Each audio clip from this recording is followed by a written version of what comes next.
At last, the shriek of whistles, the yell of porters, and the moment of intuitive silence. The train began to move, off into the night with the blackness of a strange land knifing past.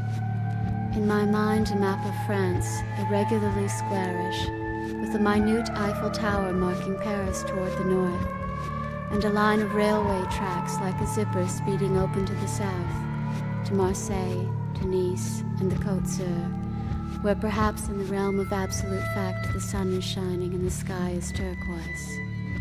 Away from sodden mud and cutting winds of grey Cambridge, away from the freezing white frosts of a cold grey London, where the sun hung in the white mist like a bloody egg yolk, away from the rain and wet feet of Paris, with coloured lights wavering in the gutter running with water, and the Seine flowed grey and sluggish by the quay, and Notre Dame lifted 2 towers to a lowering, thick, coated grey sky.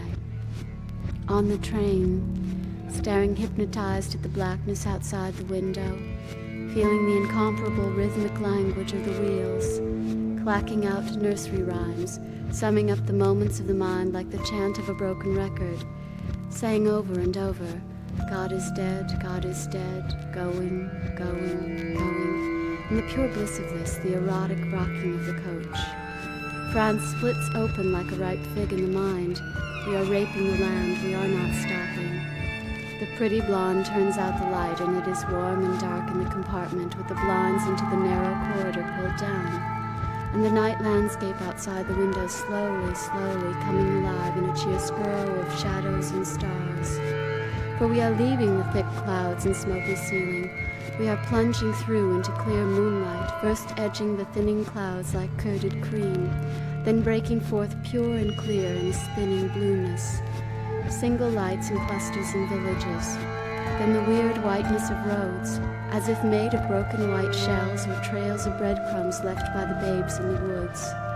Stars now, too, against the sky, turning in spirals, growing to look like Van Gogh stars. And the strange black trees, wind-blown, tortuous, twisted, idiosyncratic pen sketches against the sky, cypresses, and quarries, steep like a cubist painting in blocks, and slanting roof lines and rectangular whitish shacks, bleached in the light with geometric shadows, then blackness again, and land lying flat under the clear moon.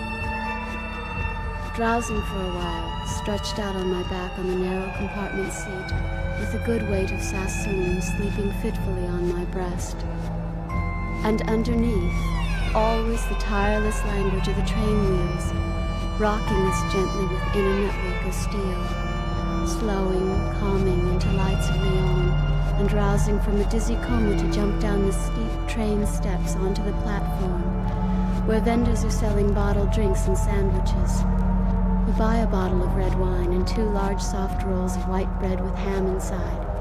We are very hungry and rip into the large soft sandwiches with our teeth, drinking down the wine in a white paper cup, finishing the peanuts we brought in a little paper bag and the cellophane parcel of dried figs, and finally the 3 small tangerines which we peel, smelling the sharp fragrance as the porous skin tears open, spitting the slippery white seeds into a brown paper bag which we put under the seat with the empty wine bottle and the crisp little coat of the peanuts, scattered about whispering underfoot. Hours leap or delay on the luminous dial of Sassoon's watch. Between dozing and waking to stare out into the all-comprehensive blackness, France runs past. Secret hidden, giving only the moon, rocky hills now, with clotted patches of whiteness, perhaps snow, probably not. Then lifting my head sleepily once, suddenly the moon shining incredibly on water. Marseille, the Mediterranean. At last, unbelievable, the moon on that sea, that azure sea I dreamed about on maps in the 6th grade, surrounded by the pink, yellow, green, and caramel countries, the pyramids and the Sphinx, the Holy Land, the classic white ruins of the Greeks, the bleeding bulls of Spain, and the stylized pairs of boys and girls in native costume, holding hands splendid in embroidered silks. The Mediterranean. Sleep again, and at last the pink, fawn rosé light of dawn along the back of the hill in a strange country.